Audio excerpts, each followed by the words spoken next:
মমতাদি, আপনাকে অনেক অনেক ধন্যবাদ। এতক্ষণ টিভিতে দেখছিলাম আপনি কিভাবে নিলাম করে ক্লাব কিনতে পারেন। হ্যাঁ, আমরা আইপিএল এর নিলাম দেখেছিলাম ক্লাব কেনার, এখানেও দেখলাম 85, আচ্ছা 90, তাতেও হবে না, 95, 1 লাখ। সবাই বললে হাততালি দিয়ে হ্যাঁ 1 লাখ, সবাই তো তাই জানতো। বললো না 1,10,000, ডান, হাতুড়ি মেরে দিল। এই হাতুড়িটা আসলে যারা ডিএ চেয়েছিল, মুখ্যমন্ত্রী বলেছিলেন ডিএ দিতে গেলে সরকারের কোমর ভেঙে যাবে, তাদের মাথায়। এই হাতুড়িটা যারা চাকরি হারা হয়েছে অথচ যোগ্য ছিল, এই হাতুড়িটা তাদের মাথায়। মুখ্যমন্ত্রী, আপনি ক্লাব কিনতে পারেন, কিন্তু আপনি মানুষের মন কিনতে পারবেন না। এই টাকা জনগণের, এই টাকা আপনার নয়। আপনি এইভাবে ধর্মীয় কারণে আবার বলবেন সেকুলার, আবার বলবেন ধর্মনিরপেক্ষতার কথা।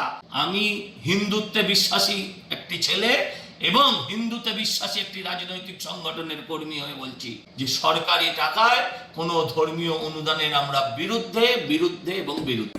বাংলা হান্টের আরো খবর দেখতে নজর রাখুন। বাংলা খবর মানেই বাংলা হান্ট।